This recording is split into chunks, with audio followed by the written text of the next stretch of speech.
Good morning to you. You're watching Camnet Breakfast with me, your host, Precious Mzea Sakaleji, and joining me on set on the other side is Sarah. Sarah, what's your name? Muva. Precious, you do. Sarah Muva. Yeah. Sarah Mwanga on the other side. How are you? I'm alright. How are you? Good. Are you sure? Yeah. No, I wanted to say no. Are you sure you're okay? No. Precious, you're not fine. What's the problem? If you don't mind sharing. I am not fine. You're the one who asked me to switch off the aircon. Who's not fine between the two of us? Anyway, it's me. Exactly. Yeah. Yeah, now I need to ask you, how are you? I'm very much fine. But don't turn on the aircon. Elijah, come and switch on the air. No. How has been your week? It has been okay. How has been your week? Mine has been very productive, I would say. One of the most productive weeks this month. Wow. Yeah. Impressive. That's Back really and forth nice. and stuff like that. Wow. Yeah, so apart from that, we were burying the late fourth Republican president, Mr. Rupia Bozani Banda, or yesterday. Yeah, it was yesterday. Yes, and then on Friday we saw the foreign dignitaries from different countries. Yes. Not only current presidents, but also past presidents as well, that give how their speeches on how they will remember the late and stuff like that. We also saw a speech from his son. That's if and you the followed daughter as well. Yes. That's if you followed the funeral procession yesterday and on Friday. And also we saw the likes of former Republican President Mr. Edgar Lungu. Yes, he was there. He attended it. Yeah. It was really amazing to see him there. Yes, because the last picture I remember of the three, which is the late Mr. Rupia Banda, the former president, Mr. Edgar Chagwa-Lungu, and also His Excellence, Mr. Hakainde Hichilema, is when we just had our elections. Yes. And then there was a transition of power from the Patriotic Front to the UPND. I felt that picture explained that he was actually in the midst of bringing peace between the two parties and stuff like that. So I think he actually played a very important role during the 12th August 2021 general election. Definitely, yeah. It was really amazing. You know, one thing I was very much happy about the program yesterday is that everybody was there. Everybody was present, and I was very much impressed to see the daughter and on how she just sang the song that the father really loved. Yeah, so it's really explained a lot. You know, one thing that we should all know, that we have to do something that is really that you can remember. Something memorable. Yes. So that's the thing. And also it's sad that such an event is what brought different political parties together with no noise or no fights at all to pay their last respect. I was actually very impressed, I would say. That's what I said. It's so sad that it had to be a funeral where you could see different political parties with different political opinions come together in one place and be as peaceful and as calm as they were during this times. And also we've got quite a number of things that happened. The wrangle over the Black Mountain has continued. Yeah, it has. And also the government saying they're going to put their foot down because it's about time that they sorted out this issue. They have to sort it out. Yes, so we'll be looking at that. And also on a sad note, I saw we ran a news clip where some people were evicted from the company houses they were working for. Oh, definitely, I saw that. Yeah. You know, they were thrown out outside. Yeah. And imagine that family had a young children. So it was really sad to see people who were working for a company over 25 years, if not mistaken. He was working there, then they were thrown out of the company houses. It wasn't really bad. Yeah, it wasn't really good, which is a sad thing. But anyways, we'll get into the juice and also what we have for you on the breakfast show on the other side. Just giving you an update on what you should expect as the show runs. Also coming through, we'll have money market and zooming into the headlines, just the stories that we mentioned when we just started the show. So right about now, let's quickly get into our first segment, which is the Morning Boost. We'll join you on the other side. Good morning.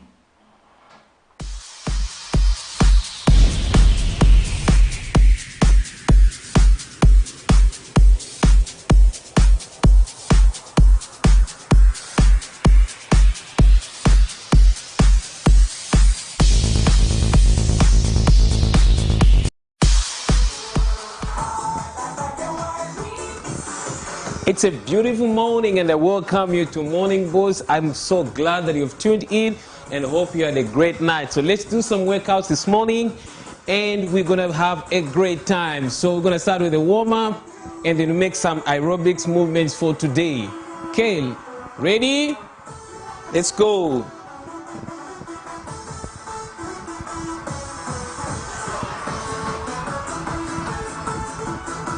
A beautiful morning to everybody and welcome to Morning Boost. Let's go. Go.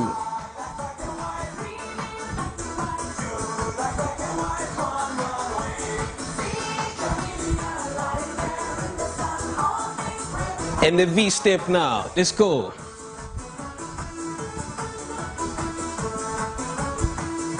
Last V step.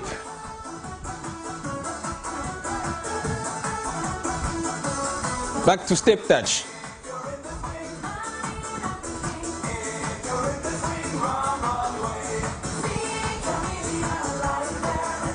V step.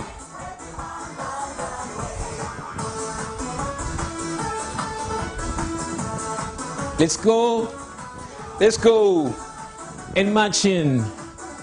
And 4, 3, 2, step touch, go. Bring in your hands now. Let's go, let's go. Just a quick workout in the morning. Not a full-fledged workout, no. Keep going.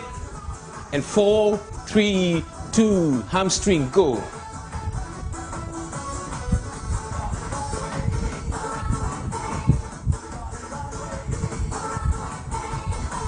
Four, 3, 2, step touch.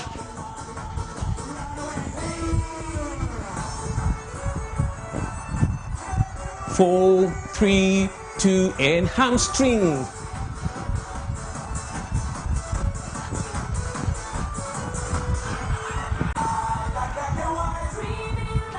And 4, 3, 2, step touch.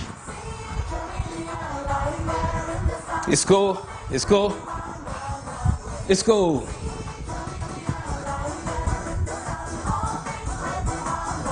Keep going, stay at it.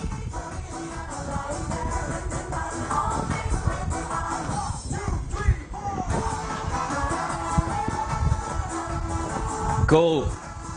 Easy basic workouts for the morning. And marching. Skip jump now, go. Let's go, skip.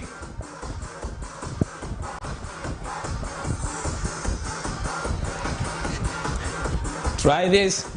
Even if you feel heavy in your body, you can do this. Let's go. There's always a first time. You may struggle, but it's doable. Let's go. And 4, 3, 2, 1, go. Change now. Let's go. Very easy for a morning workout. Lift your knee very high. Go. Let's go.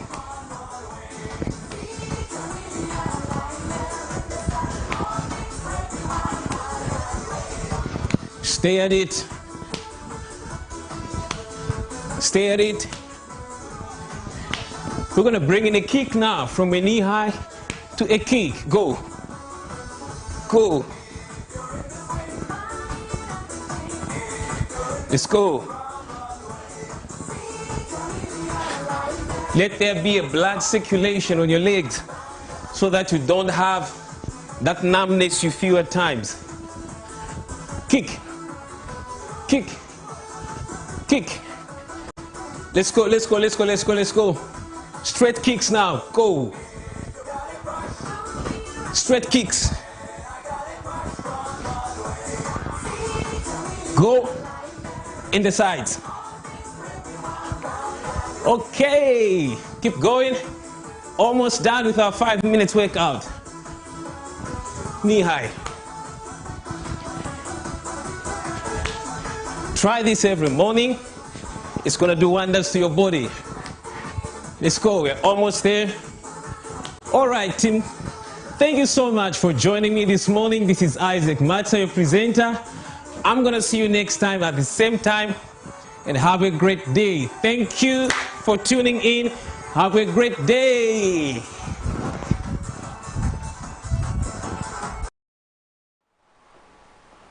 Welcome back. Hope you've managed to stretch 1 or 2 muscles, and like I mentioned, you don't have to wait for the breakfast shoes for you to exercise. You can find time before or after work, at least 3 times in a week to just exercise. Well, remember that you can come through with your views and opinions on any of our topics, zooming into the headlines on 0968 675273. That's 0968 675273. In case you've just joined us, this is the Camnet Breakfast with me, Precious Mzea Sakaleji and Sarah Mubanga. What do we have next? We're going to have the money carrying. The health talk. Yeah, we have to have the health talk first. We have to know on how we can keep out of our bodies, and how we can definitely look so energetic. Sarah is getting in the mood. Let's get to health talk, because this conversation. Yeah, we have to get into the health talk. Yeah.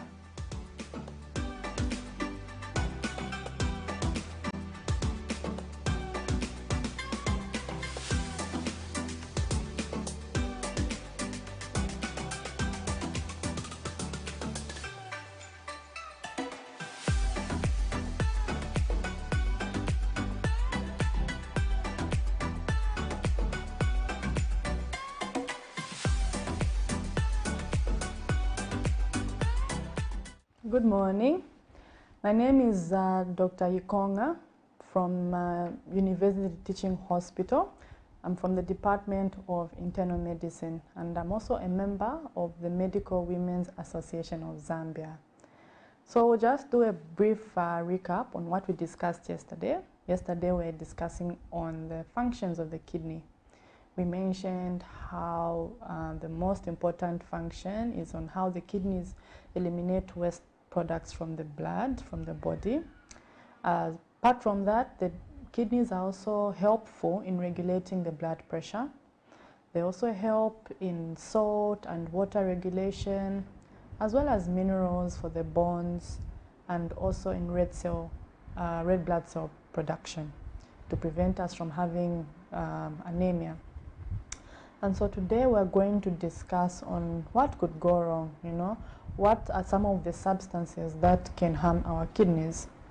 So one of, there are quite a number, but I'll just discuss a few. One of them is over-the-counter medication, such as painkillers. And so it's advisable to, before we get medication from the pharmacies and whatnot, we should have advice from the doctor to say, oh, I think this is the best painkiller for you, or don't try this one and whatnot. And so there are times that we may be experiencing chronic pain, maybe chronic back pain, chronic stomach pain, which has been there for some time. And we go to the pharmacy and get, NSAIDs like Brufen. I'm not saying these medications are bad. They are good in stopping pain, but it's better that you take them after getting advice from the doctor. Because drugs such as Brufen, if you take them for a very long time, it can injure the kidneys, okay? So number one is over-the-counter drugs, okay? These are some of the things that can harm our kidneys. The other substance, for example, processed foods, confectionery foods, living a sedentary lifestyle, not eating healthy foods, too much oil, too much fat, These are some of the things that can cause harm to the kidney.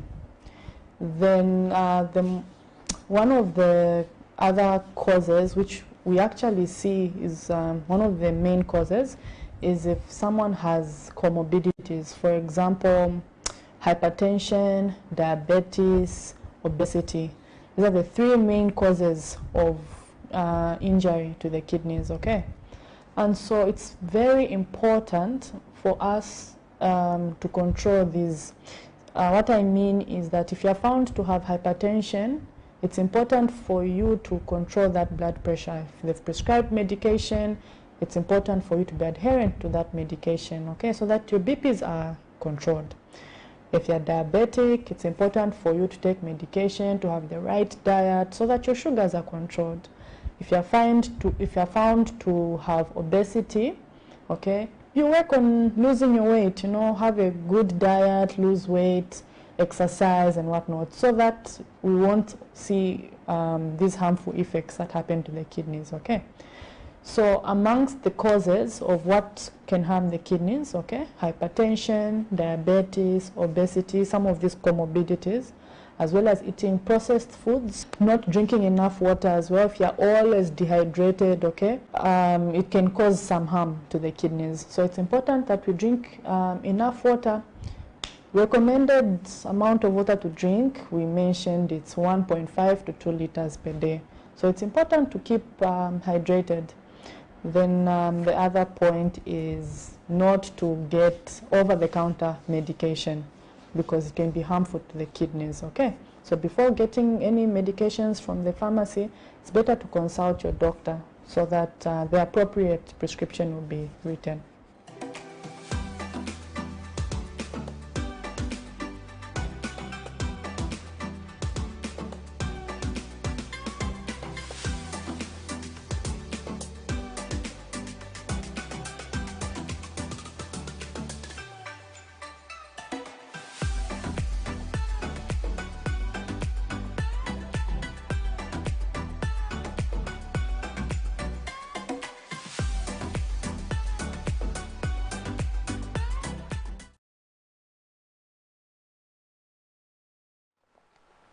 And welcome back from the health talk break that we had. You know, Precious, how many times do you take water in a day? Bruh, me, I'm a fish.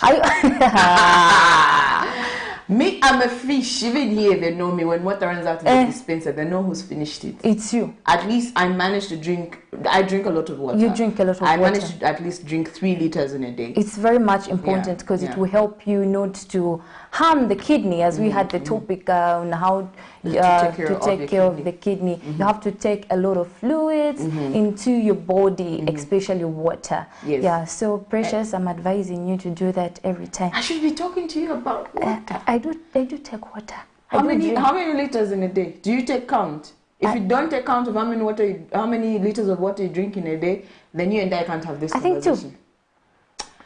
Anyways, hope you've learned 1 or 2 things on how to make sure that you have a healthy kidney, and also we've looked at the causes that can cause you to have to harm your kidney, or things that can harm your kidney. We've spoken of hypertension, diabetes, obesity, and stuff like that. So, and also I didn't know that taking too many painkillers, too many painkillers can lead to you damaging your kidney. Yes, can lead to kidney failure. So it's very much important when you don't feel well, like when you don't feel fit, you have to first consult from the doctor in order for you, before you take the medications that you think I think can it's help best to you. get a prescription. Yeah, you have to get it. Yeah, like she mentioned, on the counter, painkillers and stuff like that. But anyways, hope you've learned 1 or 2 things. Remember that if you'd love to get interactive with us, you're calling us live in the studio or get into our Facebook platform.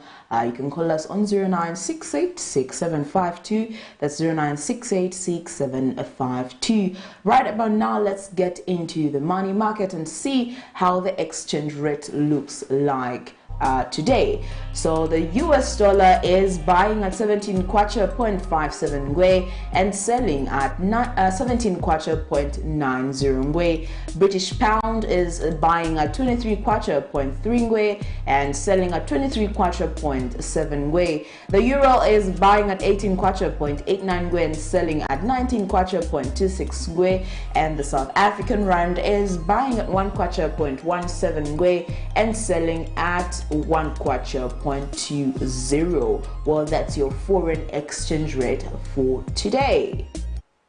Yes, now quickly zooming into the headlines and what we have for you. Later on, we'll have a conversation with one of our guests that has come to, and also, like I said, what we said at the beginning of the show, we were talking about how a dark cloud is still on Mother Zambia, and we put to rest yesterday fourth Republican president, Mr. Rupiah Banda. We had different foreign dignitaries that came to pay their last respect, and also they took time. Others took time to also actually tell the Zambian people how they should be patient with the current administration, with the United Party for National Development under His Excellency Mr. Hakainde Hichilema. So we'll play those back to back, and also the speeches that were given at the funeral on Friday, and then also the burial on Saturday. But for now, let's take a look at what the foreign dignitaries had to say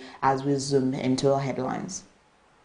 A state memorial service for Zambia's fourth Republican President Rupiah Banda has been held with a 21-gun salute and a flypast by the Air Force. Mr. Banda died last week, the 11th of March 2022, at the age of 85 after suffering from colon cancer.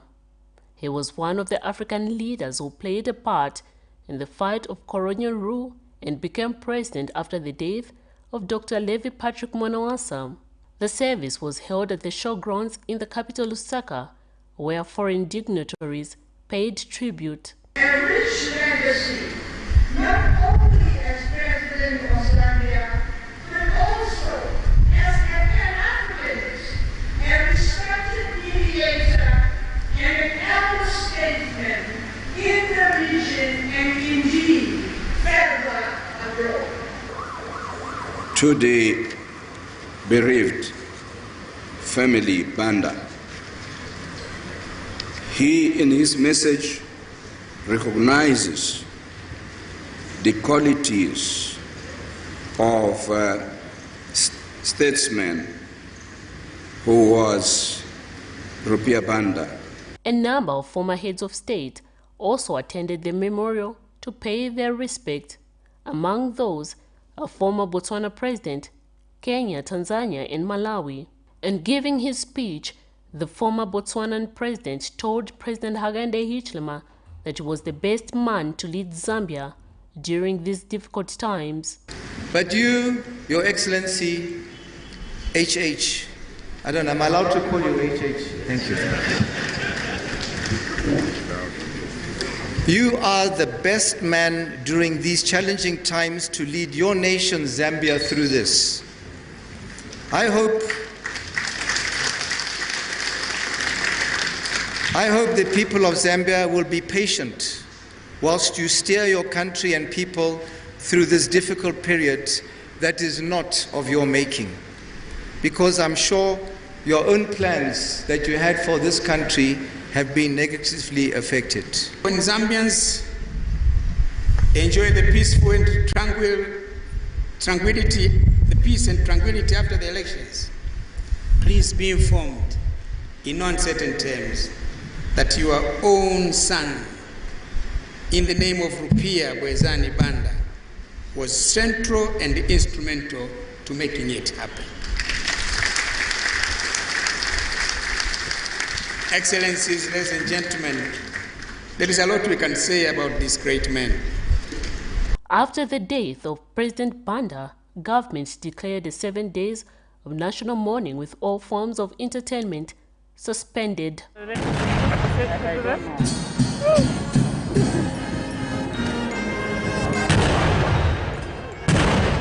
Miriam Kaimba reporting for Camnet TV News.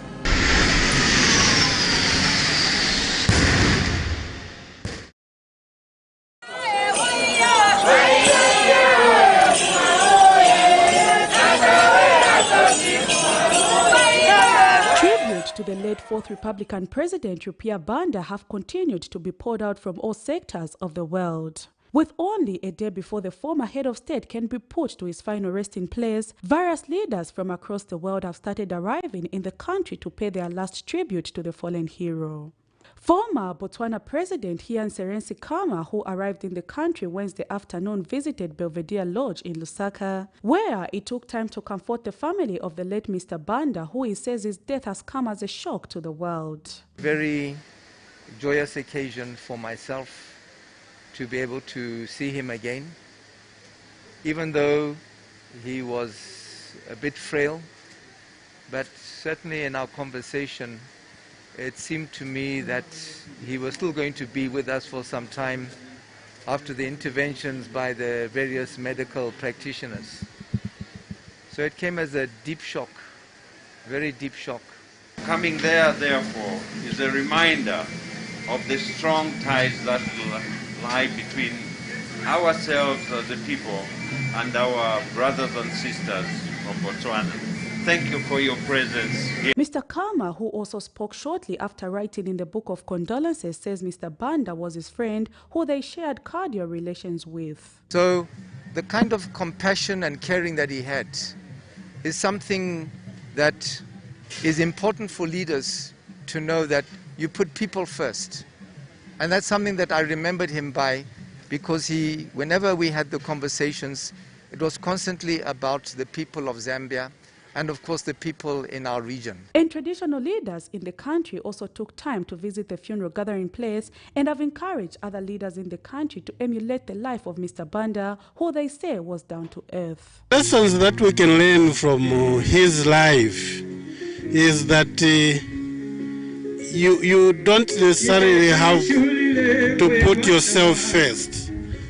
Let you be a down-to-earth person who is going to be embraced by everyone, and it's the people that should appreciate what you are doing for them. And this is how we remember him, because he was a selfless person. The body of the late Mr. Banda is Thursday, 17th January 2022, is expected to be viewed at the Lusaka Showgrounds, where international dignitaries, government officials, and other stakeholders are expected to gather and pay their last respect. Prudence Chota, reporting for Camnet TV News.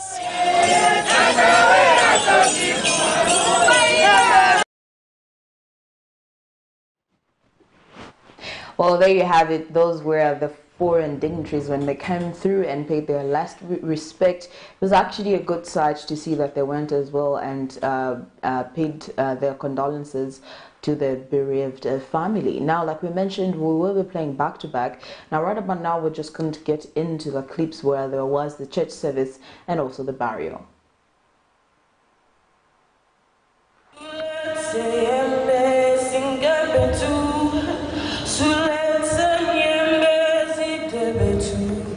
She sang beautifully in remembrance of her late father, Rupiah Bwezani Banda, at the church service held at the Cathedral of the Holy Cross in Lusaka. Dunia Banda is the late former President Rupiah Banda's last-born daughter, who says she shared a close relation with her father and that they spent quality time singing together, as her father was a lover of music. In this video of Dad singing that you just saw, he was singing in the hospital, one of the first times that we went to Dubai after finding out about his illness. Dad and I used to sing many songs together, but our favorite was Loliwe. I remember as a child, when breakdancing was all the rage, he made me believe I was the greatest dancer on earth, and he would have me perform to every guest that came home. He truly made me feel on top of the world. We will all miss R&B singing our praises to the world. Dandiwe Banda, who spoke through a close family friend, Alice Banda, says her husband was a loving man and that she is happy to have spent the last 20 years with him. We traveled the world together, and your excitement at showing me new places and encouraging me to go out of my comfort zone when it came to trying different delicacies was so infectious. You generously shared your old memories with me whilst we created new ones of our own. I'll always remember fondly how you insisted I watch football matches with you. Even when you knew the outcome of the match, you were still so excited to watch the same goals scored over and over again. And Reverend Canon Thomas, the Dean and Vicar General of the Anglican Deaconess of Lusaka, in his sermon, took time to encourage the masses that gathered at the church service to know their purpose in life and live it to the fullness of God. Ecclesiastes chapter 3 verses 1 to 8 and 1 Timothy 4 verses 6 to 8. Concludes that all events of life, all seasons of life are divinely appointed. Every season of life is to be lived to its fullness, exploiting the full potential that God has given us, but always doing so in the fear of the Lord.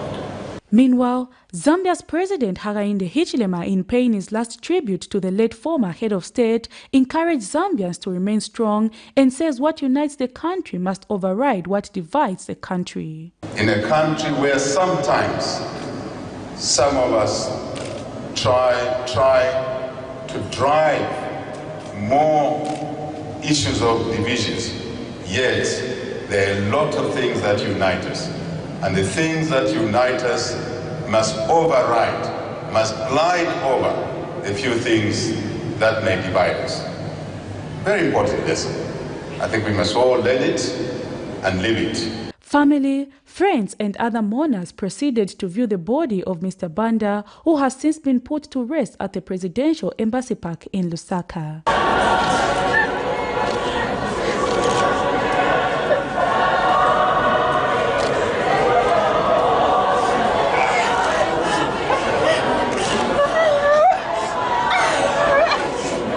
May his soul continue to rest in eternal peace.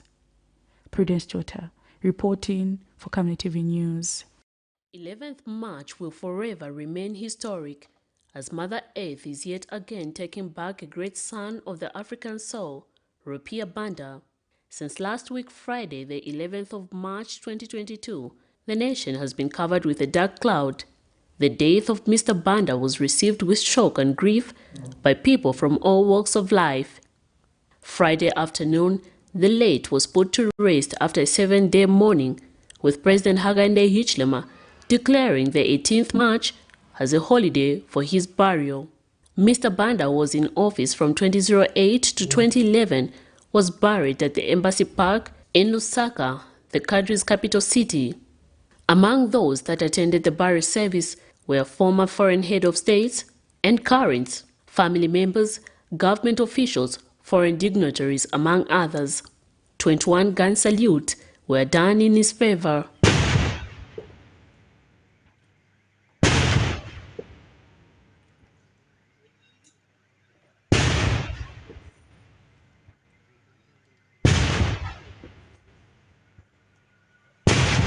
Mr. Banda has been described by many as a selfless leader who had the heart for the people. Miriam Kaimba, reporting for Camnet TV News. Welcome back. May his soul continue to rest in peace. Yes, definitely. Yes.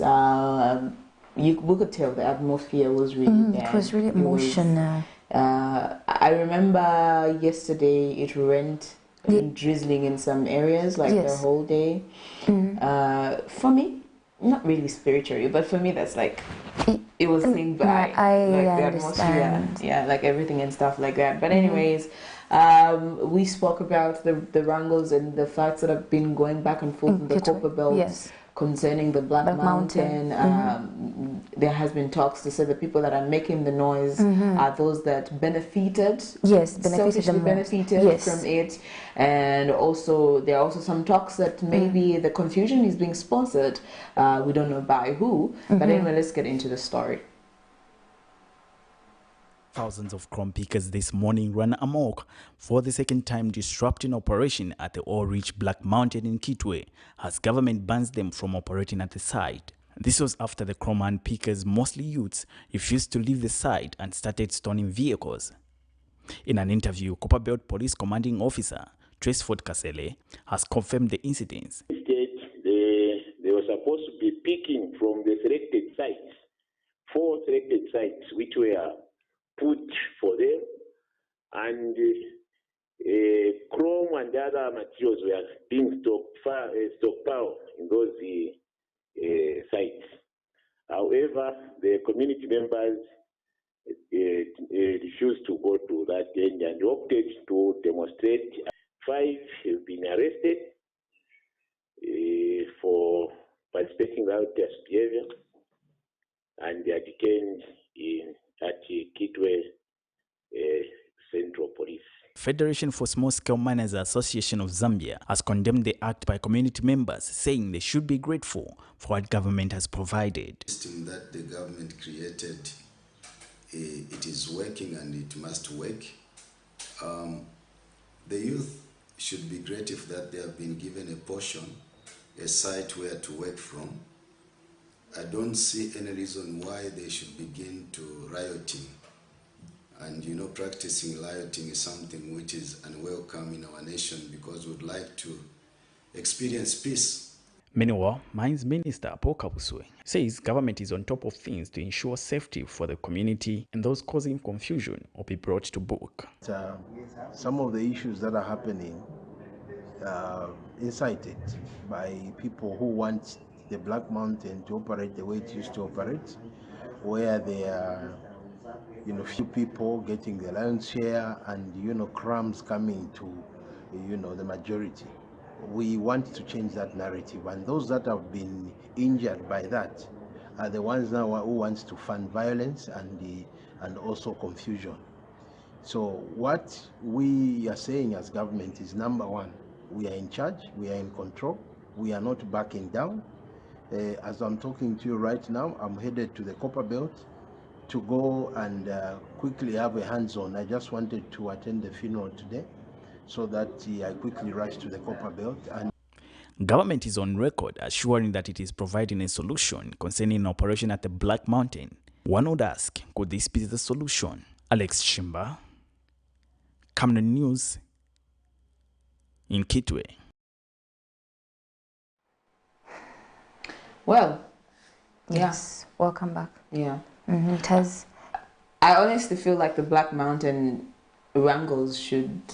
It's about time they were just like. Yeah, it has done with. It has been back and forth for the longest. For the longest, and yet, a certain portion was given to them, but still they moved. Yes, they moved to the other side. So which is like sorting back and forth, Black Mountain this, Black Mountain that, and stuff like that. I just hope that things will be put in order and we will not have such situations as we head to the future. Let's get into our last story on zooming into the headlines, and this is of former employees that were actually evicted from the company houses that they were working for.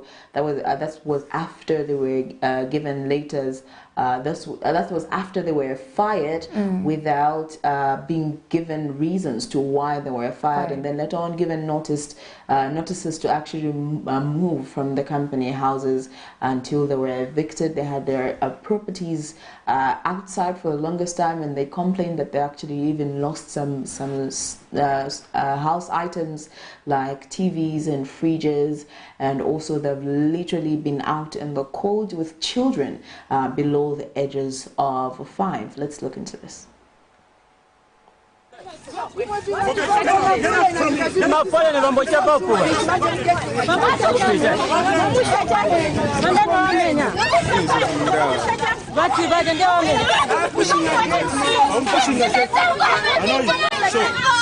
was a sight of confusion at Best Choice and Manufacturing Limited Tuesday afternoon in Lusaka's industrial area, as families of workers who were allegedly fired without being given reason in February 2022 sought to seek audience with company management after they were evicted from their housing accommodation within the company premises Monday evening.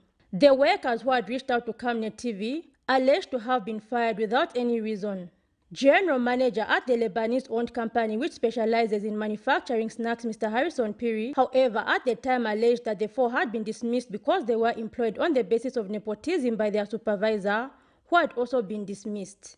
When Camnet TV reached out to Assistant Labour Commissioner at the Ministry of Labour and Social Security, Mr. Kaba Sochola, over the matter, the Assistant Labour Commissioner, who spoke off camera, stated that the matter was being investigated. The story, however, took a sad turn after the former workers, along with their families, were evicted Monday evening by the company, while the matter is still being investigated, leaving them stranded. Brother Wanga Salenza, 25 years, Swampasandram. Why Swampasandram? Company Vadik. Matapani ya Pwelele Kwao. Slam Zambi.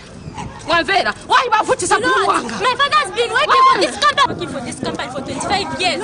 Kudala company is all kusaidia kuja. My father was there for this company, served for this company, and even never much return. This is what they have done in return. Kutipisha banja by force. My father was sick. He was in a sugar as a muchacho kuja paka nyama clinic. He was admitted. The moment he was healed, like my body recovered. Without a reason. What is the reason without the reason? I'm very disappointed. I'm appealing to our president. Kanyama being a Kanyama, you know, Kanyama is a Kanyama constituency. All these industries are in Kanyama. We want our MP, Mr. Chinkuli, to look on this matter. We want the Minister of Labor to look on this matter. Abana bagona panja. Sina kondwele ne bana kugona panja so yai. Uyu muntu asalenza 25 years. What's anapasa ndrama kuti ende kasakire nyumba. Muntu lukumupasa cha beolo kuti nawe yakupasa madezi ya wamuto mabenefit mampasa. Ora 3 months it is ulamulo ni 3 months muntu kuti kasakire nyumba kaina bana bake. An attempt to get a comment from the general manager, Mr. Harrison Piri, took a sour turn as he became aggressive towards journalists after allowing them into the premises. Mr. Piri locked 2 Camnet TV journalists, namely Blessings Chakwila and Zipporah Mshala, in his office after seeking to get a response from the company on the matter. So are you locking the door on us? Like, I can lock it. But why? Why would you do that?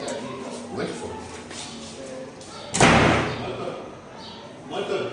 He further attempted to destroy evidence of his harassment by trying to confiscate the camera. What do you think I'm doing? I said you want to talk to me?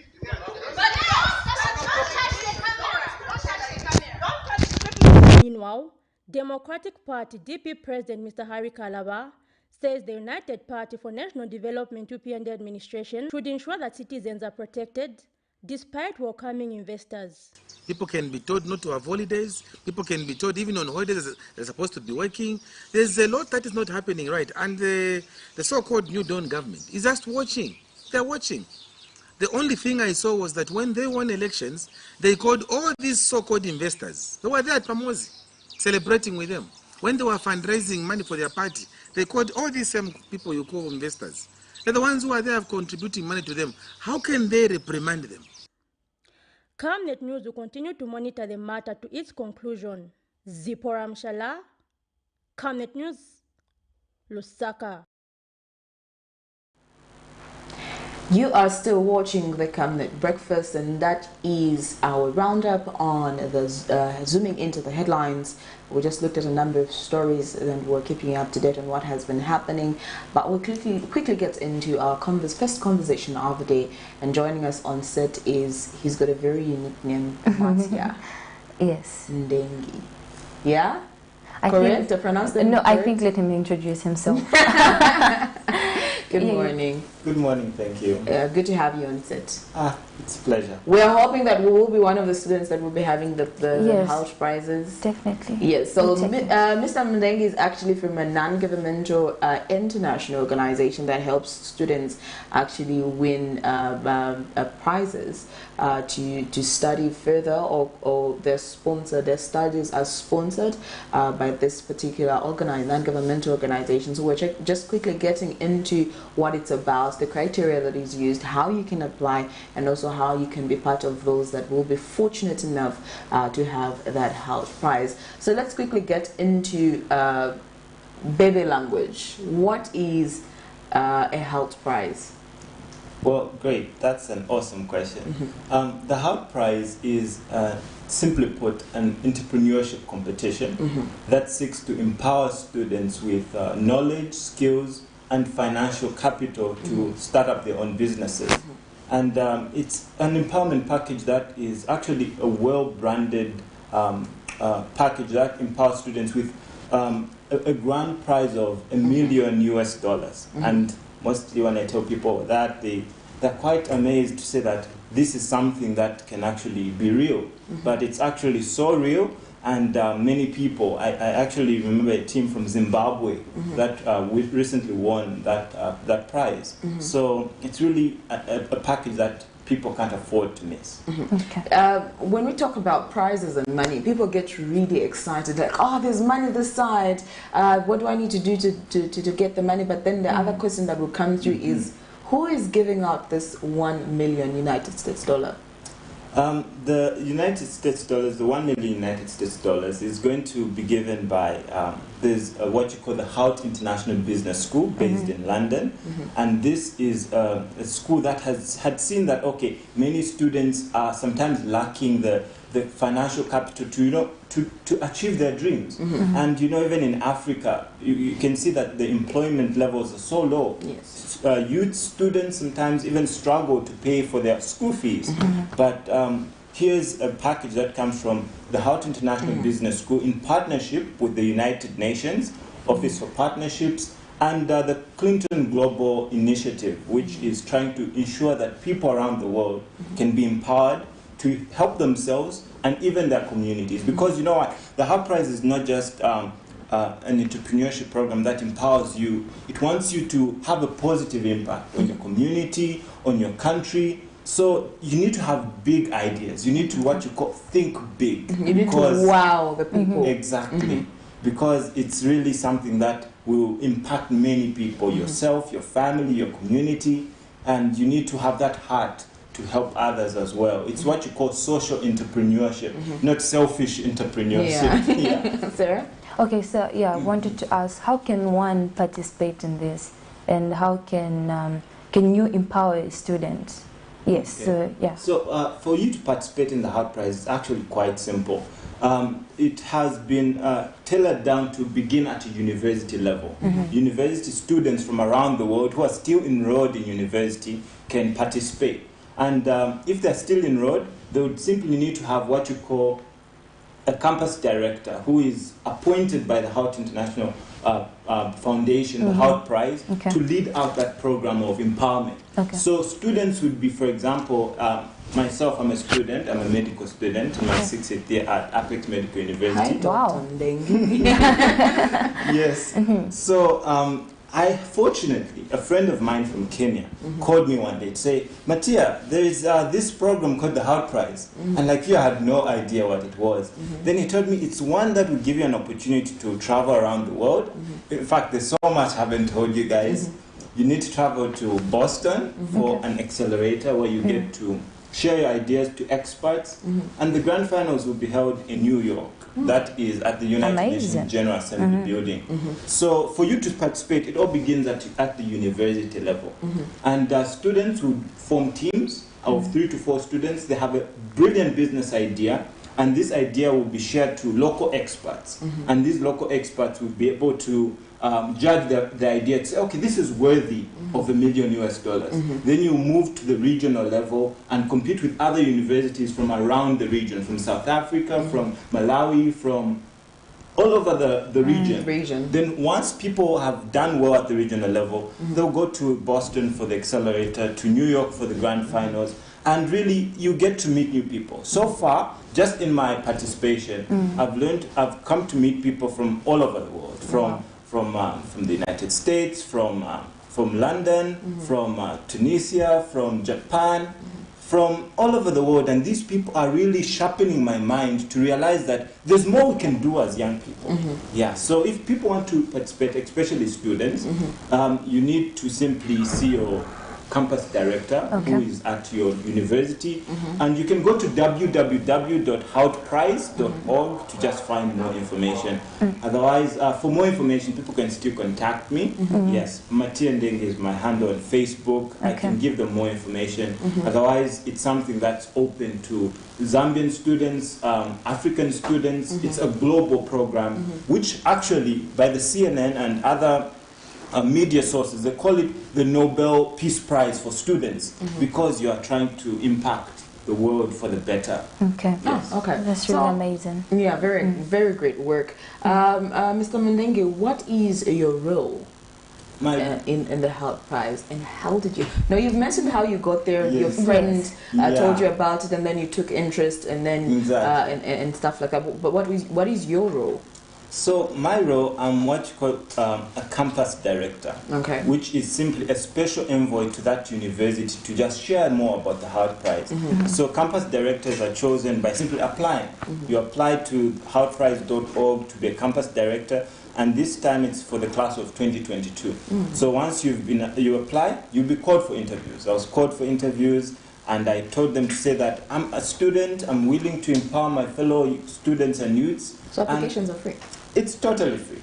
Wow. Yeah, totally free. And in fact, if you're a student out there and you're thinking, okay, I think I like what Mattia is talking about, you should go to the houtprize.org, apply for 2023, because right now 2022 applications are closed. But if you want to participate, like you are really interested, you can still form a team and apply to go to the regionals directly. So I'm simply the special envoy to APEX particularly. We are engaging management there, the Dean of Students and the associations, to just ensure that everybody comes on board and they don't miss out on this $1 million grand prize. And not just that, there are trainings, there are investment opportunities. We're trying to partner with corporate bodies that are going to sponsor students to actually, if they come out first, second, third place, they'll walk away with something to just, meet their needs, pay their school fees.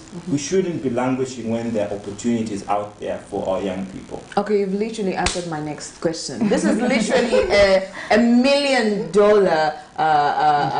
house prize. I would call it like $1 million situation. Yeah. But anyways, you've already mentioned those that would want to participate. That was supposed to be my next question. My other question was supposed to be what are other prizes that are there. You've already mentioned that. You've literally just answered my question. Now we can just start talking about something else. I've actually told you half the story. Half the story. Okay, let's get into how long is the process? When, for example, I go to the website, I file in my application. Yes. How long is the duration that I have to wait before I know that? Do you send messages that you didn't go through, or maybe you only pick the people that you've picked and then you tell them, oh, this is how it is, or maybe it's, what's the process like once someone applies? Once somebody applies, each region has their director who more like looks into all the applications. And if there's a certain number of university students who have applied, they'll be called for interviews. And you'll be actually called. You put your number, you'll be called, and once you've been called for interviews as, for example, campus director, you'll be actually the one leading out the program on your school. But if you are participating at your local university, for example, the duration of the program is 1 year. So, for example, this year from January to March, it was basically the opportunity for students at the university to host this program, because once they're formed teams of 3 to 4 students, they get to share these, they get to pitch their ideas to a panel of experts. And once they've pitched those ideas to a panel of experts, they will, for example, just to make it more, to sink in a bit deeper, me and my fellow students who are thinking about empowering our students at our university with this Hout Prize program, thought, okay, let's reach out to, executives, people who are doing well in the business fraternity. And we reached out to CEOs like Daniel Cavani, Dumisani Nkue, Matimba Chongo, CEOs of, established brands, banks, and established organizations. And they said, okay, we love what you're doing, and we're willing to come on board to give the mentorship, the training, and the expertise. Just to get them ready. Yes, exactly. So we're hoping that by the end of this month, March, we'll be able to have the students come together, share the ideas. And once March is over, we go to March, April, May, June. During that period, the regionals take place. So these will be virtual, fortunately. And in September, the grand finals in New York are actually going to be in September. So those who will actually win and progress will actually be able to get their flight tickets, they'll be able to go out there, they'll be able to meet other investors from the region. Exactly. Networking and mentorship. So it's actually a year's program, I could say. And you have different expertise from the local level, the regional level, to the global level. Everybody is involved to ensure that the students are equipped, are empowered, and I'm really looking forward myself. Okay, that's really amazing. Okay, I only wanted to ask, is there a maximum number that you considered when, is there any maximum number that you, of students that can enroll, that you can enroll, or that can register through you? Is there any? No, there is not any minimum number. Actually, we want to empower as many students as possible.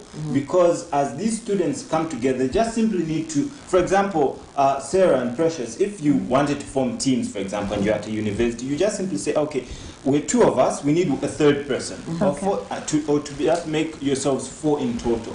So once you've made that team of like-minded people, you then apply to be part of the program. So that team, you need to come up with a business name for it. Okay, let's say you're going to call your business startup Evergreen. One of the startups that... like the way they do cooperatives. Yes, yeah. You come up with your business idea, your business name, you have a vision, you put it in PowerPoint so that you can explain. So as many teams as possible can participate. And this is the good news. I have some good news. There are universities who may be hearing this for the first time and thinking, okay, you know, actually, before I came into this newsroom, I was talking to a fellow friend, a youth, who was saying, okay, I have not heard about this program. It's my first time. And I told him that this has actually been there for the past 10 years. Oh, I'm hearing about this for the first time as well.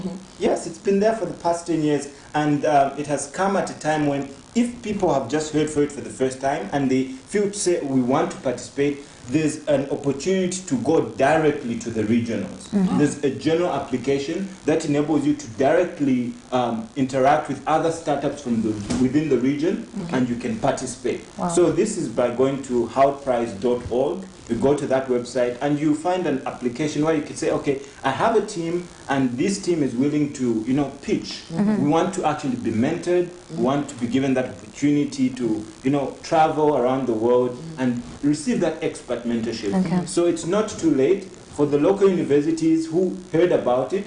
We hope that next year, those who will, and just not to miss out something really important that I want to mention. Have you ever heard of what you call the Sustainable Development Goals? Yes. So these are 17 goals that have been adopted by SDGs. Yes, by the United Nations for member states to ensure that they are able to develop in a direction that will uplift humanity. So the businesses are aimed at, the business startups that students come up with are aimed at addressing these sustainable development goals. We want to develop as a nation, right? So for example, the first 4 sustainable development goals, you have number 1, no poverty, number 2, 0 hunger, number 3, good health and well-being, number 4, quality education. So for 2022, the How Prize program is aimed at SDG number 8, which is decent work and economic growth. So we want to ensure that to help students, the call to action is that they can create 2,000 jobs by 2024. Because of COVID, many people have lost their jobs, and we really want to ensure that students are thinking of empowering themselves. Sometimes we're in a situation where we're thinking, okay, the only way we can survive is by maybe working for the government, but if we are entrepreneurs, we can actually supplement on the government efforts, and we can be able to, you know, improve the local economy and become globally relevant as well. Okay, great. Now, before we let you go, what are your closing remarks? My closing remarks are that the How Prize is here. It's a global initiative that enables students to be empowered with knowledge, skills, and capital to a tune of $1 million and other incentives. So if you're a student out there and you'd want to participate, simply go to howprize.org. You can reach out to me. I'll leave my contacts with the team here. And you can just say you can just say them. So my contacts are 0979 777295. 0979 777295. Matien Dengi is my name on Facebook, on Instagram, even on Twitter. You can find me there. And if you really want to, okay, let me just tell you this. Your life is not just dependent on your circumstances being horrible. We sometimes have excuses to say, okay, you know, you don't have the opportunities. God has blessed you with a mind, and if you're able to think, if you're able to come up with ideas, there's a saying that I actually love to say, empty pockets have not stopped anyone. It's only empty hearts and empty minds. So if we have that heart to help others, that heart to improve the lives of other people, there are people out there, every company out there has also what you call corporate social responsibility. They're able to, if you have an idea, you actually find the sponsorship, the capital, the finances to make it out there. So the Hub Prize is one of those ideas that empowers you with the knowledge and skills and training and capital. So if you want to be part of it, you're most welcome. It's totally free, partnered with the United Nations and Howard International Business School, and you're most welcome to be part of the journey. Oh, thank you so much, Dr. Mundeni. It's a pleasure to come and be here with you all. Yes, I hope the students out there have actually gotten one or two things. And also I'm excited to know that it's actually very free. You can just go to helpprize.org and then you will be given, you will see the interface. You can read, obviously. So you can just put in your names and the necessary details that is required. Try your luck. You never know, you might be part of those students that can win much of those prizes that are there, except the 1 million, or you can actually be the one walking away with $1 million. But anyways, right about now we'll take a short break, and then we'll get to the other conversation on the other side. Camnet TV is becoming big and better. You can now watch Camnet TV wherever you are around the world, simply by downloading the Camnet TV app.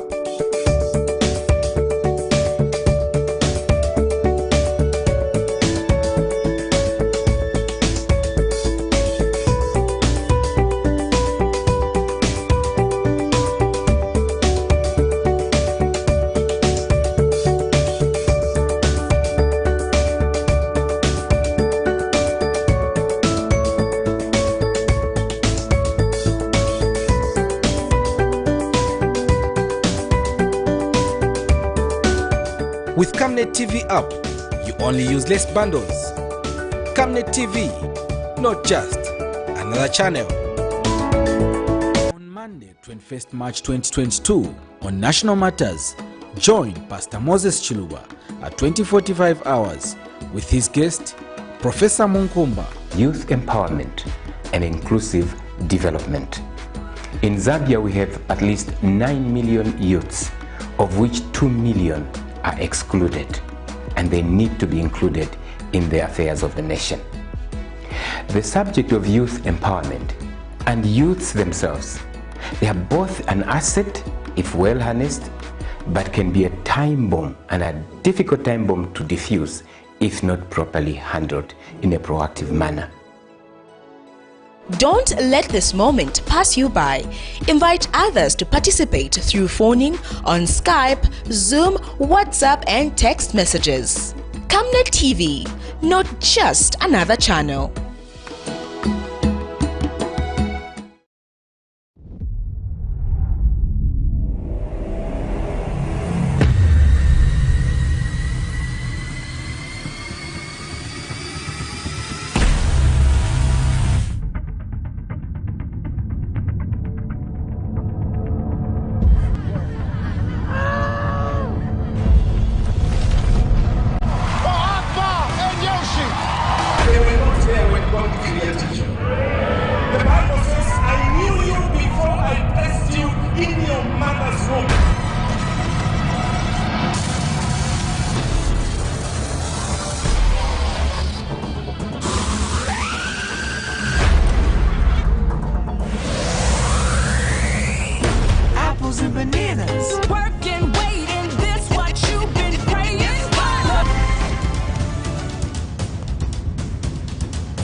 Welcome back. You're still watching Camnet Breakfast with me, Precious, and Sarah on the other side.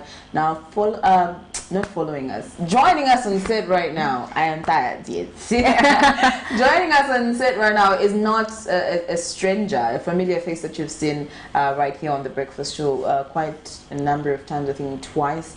His name is Mr. Sunday Kabaso. But it's Saturday today, so his name is Saturday Kabaso. We just want to have a conversation on the table.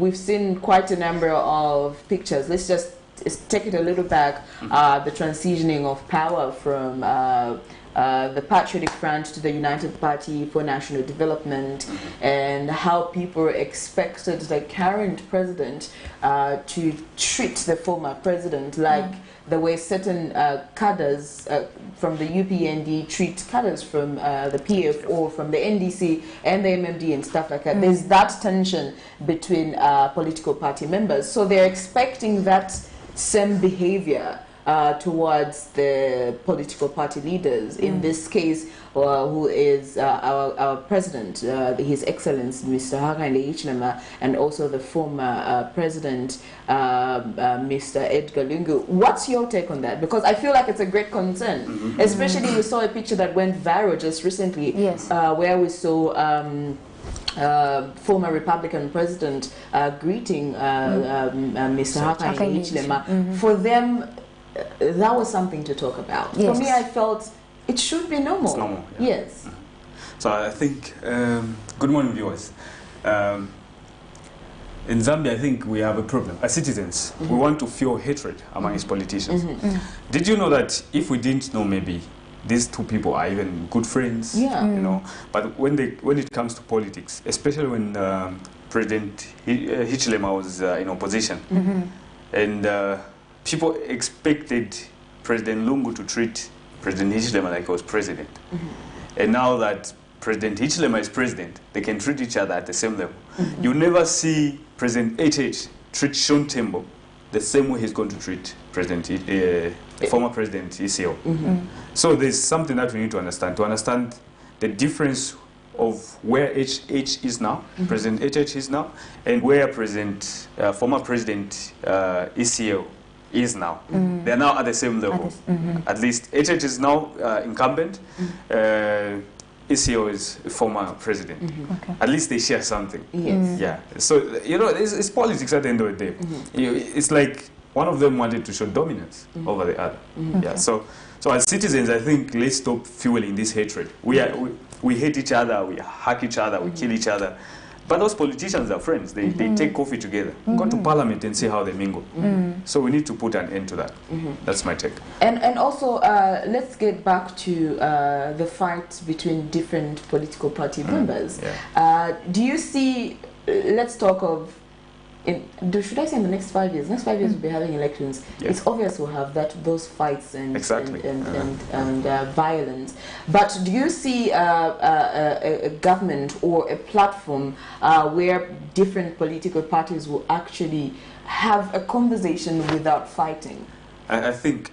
Do you think we are headed towards those directions, or maybe we should just forget and say our political parties fight each other all the time? All the time. I think we are moving in the right direction. I commend President Hichilema. We should all commend him, and we should all support him, whether UPND, whether PF, whether you're non-partisan MMD, like you're Jehovah's Witness.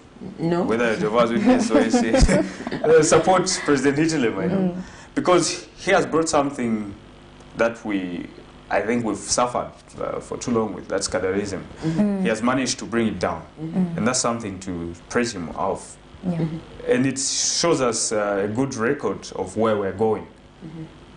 Just the way we see, you know, yeah, quite all right. If it were then, it could have been difficult to see UPND cadres or supporters. I don't like the word cadre because it's been misused several times. But you'd never see PF and UPND together. Like we saw the PF choir even singing at Arabi's funeral. Which is a rare moment. Exactly. Yeah, it is. So this is something that we should appreciate. And it shows that, okay, going forward, somehow there's light at the end of the tunnel. So, yeah, I see a platform where politicians, political parties will sit together, dialogue, you know, and you know, these are our presidents. And I think also it's good that now the President Lungu and HH can be seen together. That to the supporters, exactly. Supporters shouldn't feel bad, like President Lungu and President Hichilema are now being found together, and even start coming up with stories. You know? We're supposed to feel good because that picture of those two together is historical. You know, Yes, it should make us proud to say, okay, our leaders can mingle together, they can discuss things together. And like all the time we see them, you know, like back then. And I hope. But sorry, just to cut you short. I feel back then the back and forth with our current president, which is His Excellency Mr. Hakainde Hichilema, and former Republican President Mr. Edgar Lungu, it was a political atmosphere for them. It's normal. It's like a music battle. Look, it's like a rap battle. Okay, I give you my flows, you give me yours. The people decide which one they'll go with. Yeah, it's the same as you think President Hichilema and Mr. Sean Tembo. PNUP president. Yeah, PEB. PEB president. Yeah. So you don't expect Mr. Sean Tembo and President Hichilema to be at the same level. Forget it. Yes. You never see Mr. Sean Tembo when there's a state funeral. Mr. Sean Tembo is called to the high table, to sit on the high table. You never see it. Why? Because this one is the president. The other one is an opposition political leader. Yes. Understand? So with them, mostly, you know, in opposition, what we need to understand is it's all politics. Of course, those people are supposed to offer checks and balances. Yes. But I think in Africa, it goes beyond checks and balances. It gets personal political, at some yes. point. Yeah. And I think we should, like, I think I've studied this before, we should have a limit to when we play politics and when we play governance. So, yeah, President Lungu and President Dechech at the same level now. You never see Sean Tembo as close as President Lungu is going to be to the current president. And we should be happy about that. Yeah. Okay, before we let you go, how will you remember the late fourth Republican president, Mr. Rupiah Banda? Is there something that you watched in the news that you will keep playing back in your head and stuff like that? Yeah, he was a jovial man, and he was a good man. He's the only president who managed to increase the allowances for students, those in public institutions that under government sponsorship. The only president in our history that increased the meal allowances. You know, these are children that are coming. I come from that background where you literally have nothing and you depend on those meal allowances. So former late President Rupiah Banda will be remembered for that. And whenever students were not paid, he would say, "We're passing Darama." So it's good. And also, I think on that note, let me also talk about the issue of hypocrisy, the statement that's going around, you know. And people are saying, no, President Lungu said this and that. I think, you see, President Lungu, I think, doesn't like talking. He's a quiet man. And so I think he knows himself. And whenever he talks, people misunderstand him. He has been... his statement has been interpreted out of context. What he was trying to say is, let's be real, guys. If today you're going to say Sunday Kawaso is a bad guy, you know, this and that, when I die you start saying good things, I think you're a hypocrite. And even Jesus Christ called people that you sons and daughters of vipers, because they were acting what they were not. They were Pharisees, you get. So what President Lungu was trying to say is, maybe he used the context of Jesus to say, stop being hypocrites, stop being Pharisees. I wish he had quoted the Bible, but he has been quoted out of context, and it's unfortunate that people also think President Hichilema is doing a favor to President Lungu. By being just the president exactly. to everybody? Exactly. Like, but because whether I like it or not, President Hichilema is President Lungu's president. He's the leader of this country. And when you saw President Lungu bow before President Hichilema, that's how it's supposed to be. These people are friends. Exactly. They are It's so sad, honestly speaking, that just because you belong, I feel like we need to be brainwashed from this mentality. Just because you belong to a certain political party, you can't be friends with the other party. Doesn't mean that you should be enemies. Yes, you know, it doesn't mean that. That's an intense atmosphere to be in. I think we should come to terms with the fact that the political party leaders talk and have lunch together. I'm telling you. Them coming on TV and saying, this political party leader is not doing this. It's a political, what can I call it? A political battle. It's normal for them to offer checks and balances. The criticism from other political parties are normal. So if you're going to hate them because you've seen them together, I feel that's... And this issue of thinking, because I was PF or I'm UPND, and then this guy condemns or criticizes the decisions, then we have to fight. We will go nowhere. I pray that we get to a future where that is just exactly. Like let's have a conversation like, oh yeah, from UPND, oh yeah, MMD, oh yeah, just have a normal conversation. PNUP and stuff like that. Let's just have a normal conversation. We pray that we get there. Hope so, but we need to stop trivializing issues. We are too petty. We're too petty as a nation. We're Zambians. That's my conclusion. Like Zambians always have something to pick out of the whole. You find there are so many things that are there. Like for example, when we saw the whole encounter with the former Republican president and our current president, what was wrong with that? There's nothing. Nothing was wrong with that. But it's because we wanted to find something to talk about. We love being divided. I think. Yes. We love being divided. I feel like the misuse of social media should actually be trimmed. Yeah. There are laws there now. Exactly. Be careful what you say. Someone is watching you. Be careful what you say. There are laws. People are being sued. I remember one of the famous fists on social media actually sued somebody for a hate speech. You see? For a hate speech, and they got a 20,000 quota. So be careful what you say on social media. There are laws that are there, and you don't want to be caught wanting. But I might start suing people. I might make some profit. You would make a lot of money. You'd really make a lot of money. But anyways, it sounds like we have come to the end of the show. Thank you, Saturday Cover for coming. Saturday.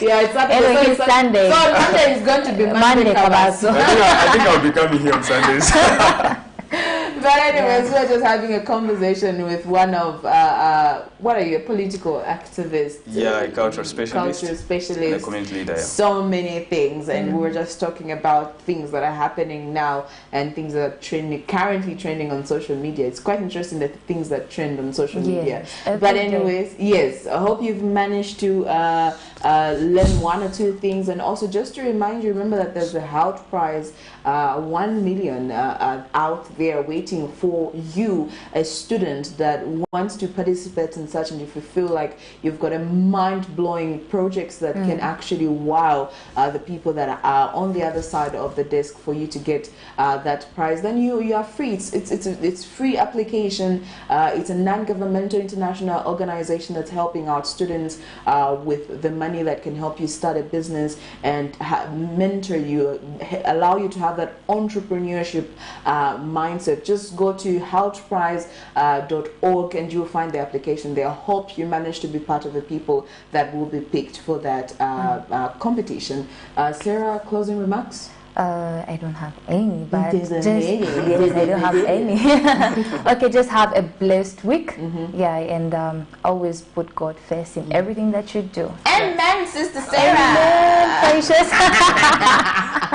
Anyway, I don't have much to say as well. I hope you keep safe. It's quite chilly out there. I don't know how the weather is right now, but it's been drizzling in some areas and raining heavily in some areas. Hope you are safe. Make sure that you keep your feet warm and make sure that you don't allow the kids to go out there, because we don't want them getting infected or getting a cold.